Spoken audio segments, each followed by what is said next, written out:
ธิบายในเรื่องของ demand และ supply แม่นอย่างคือจริงๆอ่ะ demand และ supply เนี่ยมันก็เป็นแนวรับแนวต้านอย่างหนึ่งที่อาจจะบ่ได้เจาะจงว่ามันแม่นจุดใดราคาใดแต่ว่า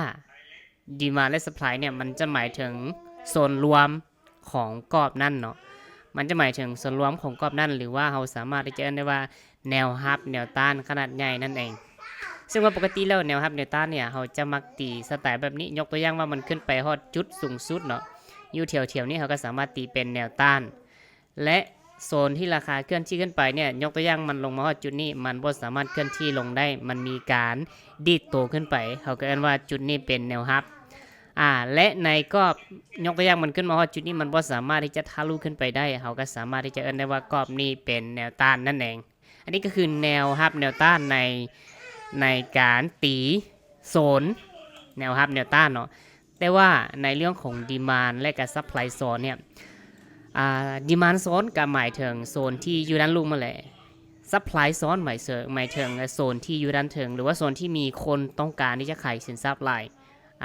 และก็ demand จะเป็นโซนที่มีคนต้องการซื้อสินทรัพย์หลาย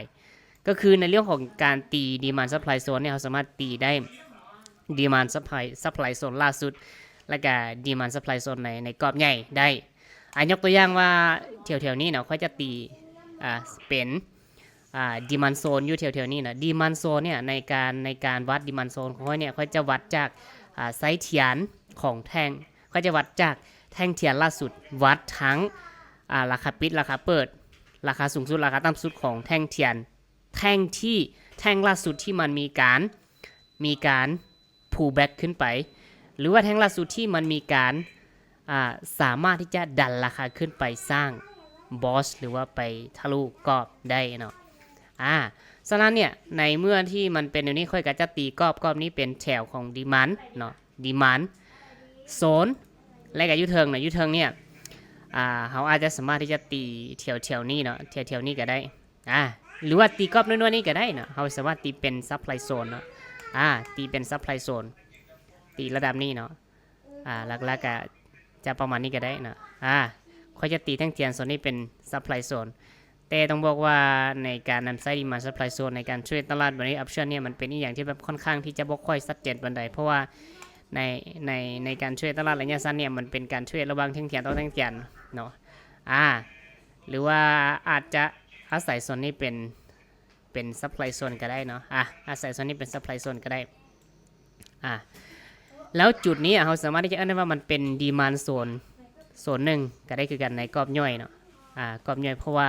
โซนเนี้ยมันเป็นโซนที่ตลาดมันมีการดีดตัวขึ้นไปอย่างเช่นมันลงมาหาโซนนี้ปุ๊บแล้วแท่งเนี้ยมันเป็นแท่งที่ก่อให้เกิดการสร้างแท่งอิมบาลานซ์นี้ขึ้นไปเนี่ยในเมื่อที่มันไปหาซัพพลายโซนเนี่ยมันก็มีโอกาสที่จะลงมาเนาะโซนนี้มันเป็นดีมานด์ยกตัวอย่างออเดอร์นี้เนาะออเดอร์นี้เขาจะยังบ่ไปเตือเขาจะหลอกก่อนถ้าหากว่าในเมื่อที่มันขึ้นไปเนี่ยมันไปหาอันว่า supply zone เนี่ยมันมีการรีเซ็ตราคาหรือว่ามันมีการ pull back เนาะค่อยก็จะขายนั่นเองมันมีการ pull back หรือว่ามันมี price action ที่เข้ามาเนาะถ้าหากว่ามันทะลุกรอบนี้ขึ้นไปแสดงว่า demand zone เนี่ยมันถูกทำลายไปถ้ามันทะลุขึ้นไปแล้วถ้าหากว่ามันทะลุขึ้นไปเนี่ยเขาจะมาหาแถวsupply zone อยู่เทิงเนาะตอนนี้ก็ถือว่ามันยังบ่ทันทะลุเทื่อและในเมื่อที่มันยังบ่ทันทะลุแบบเนี้ยก็มีโอกาสสูงที่มันอาจจะลงมาหาอย่างน้อยก็แถวโซนนี้เนาะแถวโซนนี้ก็มีโอกาสสูงเว้าอีกอย่างนึงว่ามันเป็นฐานของแนวรับแนวต้านนั่นแหละเขาจะวัดจากราคาสูงสุดราคาต่ำสุดของแท่งก่อนนั้นเนาะโอเคเอาแล้วนี่เขาจะทำการขายลงไปบ้านนึงเขาจะทำการขายลงไปบ้านนึงเพราะว่าในเมื่อที่มันไปตามกับซับไพลโซนแล้วนะมันมีโอกาสสูงที่กราฟมันอาจจะกลับย่อตัวลงมาก็เป็นไปได้เนาะบ่ได้หมายความว่ามันจะ 100% แต่ว่ามีโอกาสสูงแต่ว่าทุก demand supply zone เนี่ยมันสร้างขึ้นเพื่อเป็น liquidity เพื่อที่จะทำล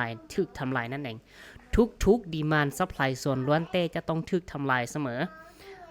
ทุก demand supply zone ล้วนเต้จะต้องถูกทำลายเสมอเอาได้นี่ถือว่าวินอยู่ในกรอบของโซน supply เนาะ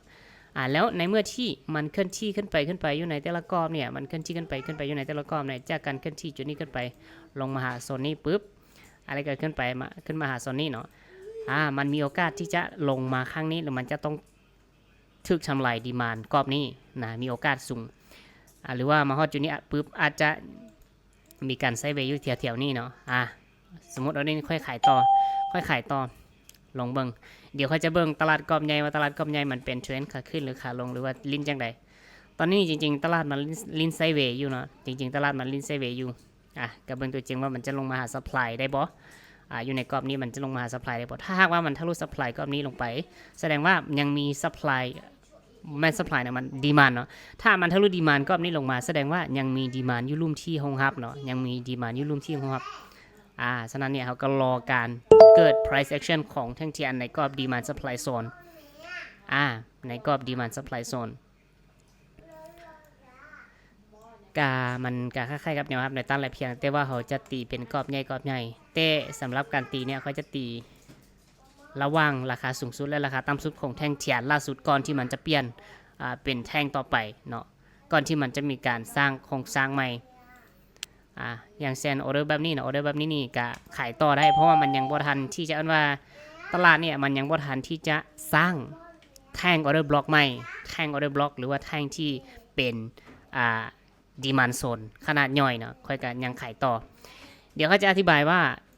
ดีมานด์โซนขนาดย่อยดีมานด์โซนย่อยเนี่ยมันจะสร้างแบบใดมันจะลินสไตล์แบบใดเดี๋ยวให้มันเกิดก่อนให้กราฟมันเกิดก่อนให้กราฟมันเกิดก่อนเนาะออเดอร์นี้เนี่ยโอกาสที่มันจะพักตัวก็มีคือกันเนาะถือว่าการยังวินอยู่นะสำหรับไม้นี้เนาะซึ่งว่าอยู่ในแถวนี้นะอยู่ในแถวนี้กับกราฟเนี่ยมันถ้าหากว่าสิว่าไปมันก็เป็นอีกกรอบหนึ่งที่อันว่ามีโอกาสสูงที่มันจะดันราคาขึ้นไปต่อได้แสดงว่าถ้าว่ากราฟลงมาฮอตจุดนี้มันมีการดันราคาขึ้นไปอีกแสดงว่ากรอบนี้มันก็เป็นดีมานด์โซนขนาดย่อยนะดีมานด์โซนขนาดย่อยเดี๋ยวเขาสีกดซื้อออเดอร์นี้ขึ้นไป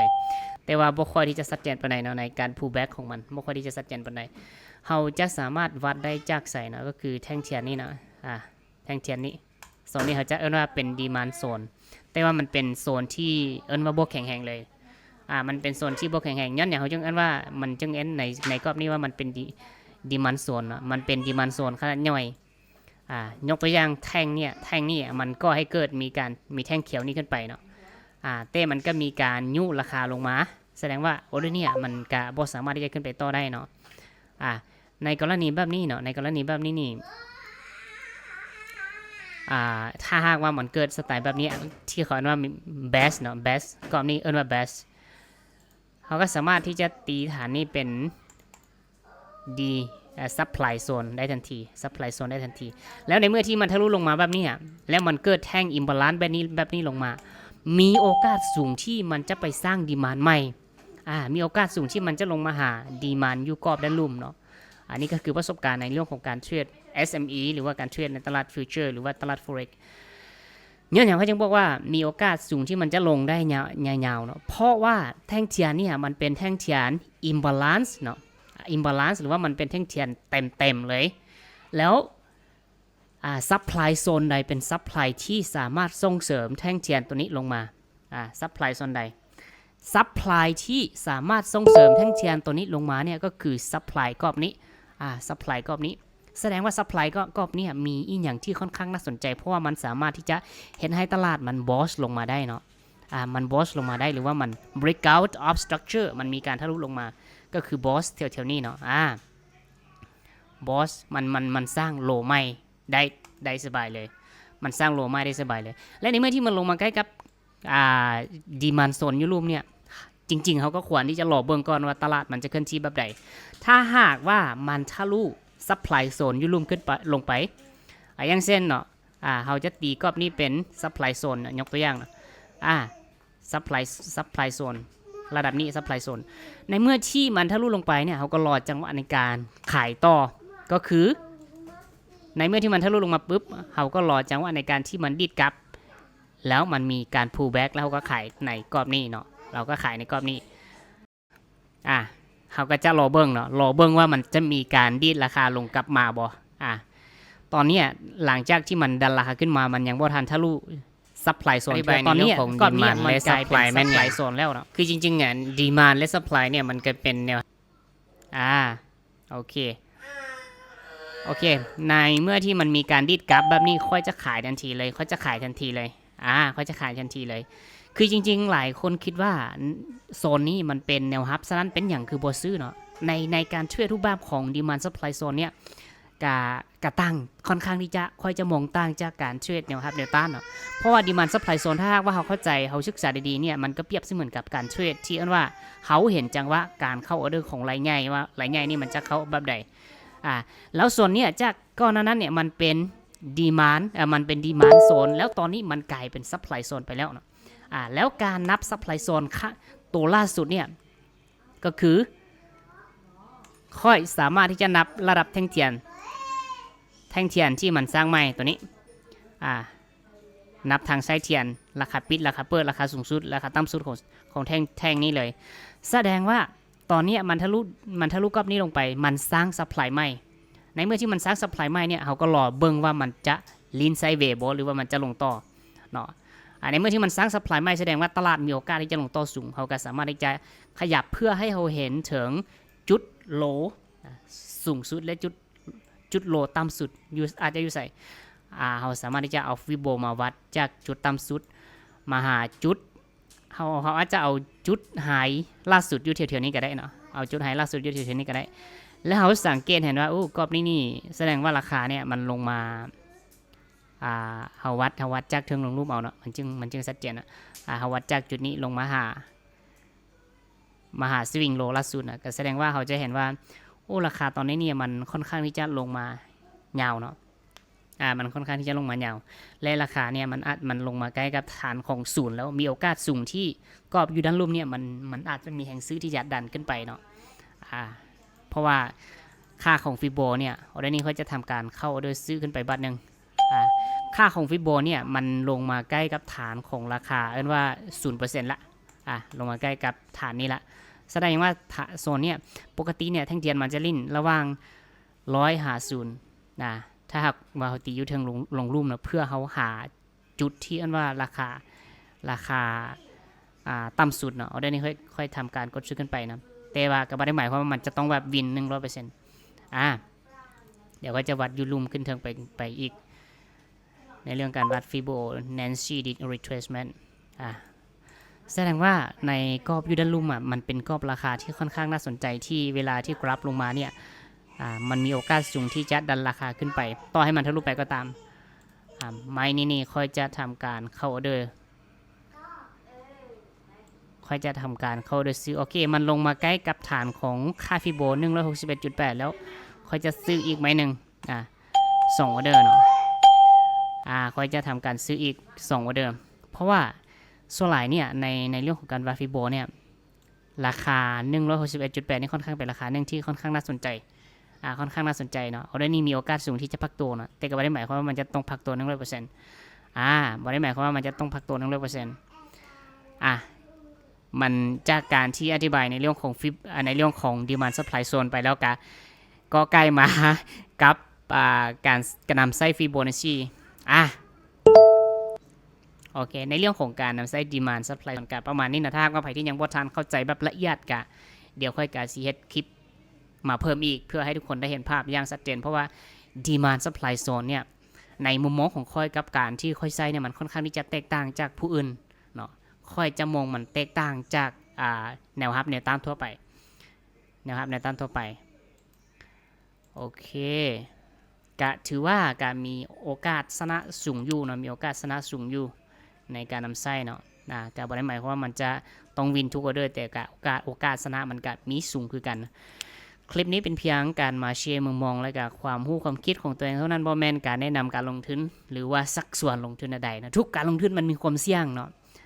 ฉะนั้นเนี่ยเราจะต้องเอาเงินเย็นมาลงทุนหรือว่าเอาเงินเย็นมาเทรดเพราะว่ามันอาจจะให้เงินของเจ้าเนี่ยอาจจะเพิ่มขึ้นเป็น2เท่า10เท่า100เท่าแบบฟุกนะหรือว่าอาจจะลดลงเหลือศูนย์เนาะฉะนั้นเนี่ยเราจะต้องใช้วิจารณญาณในการรับเบิ่งคลิปวิดีโอนี้แล้วก็ถ้าหากว่าจะลงทุนก็ ลงทุนด้วยเงินที่เราสามารถยอมรับความเสี่ยงได้การสำหรับมื้อนี้ก็บ๊ายบายเพียงแต่ส่ำนี้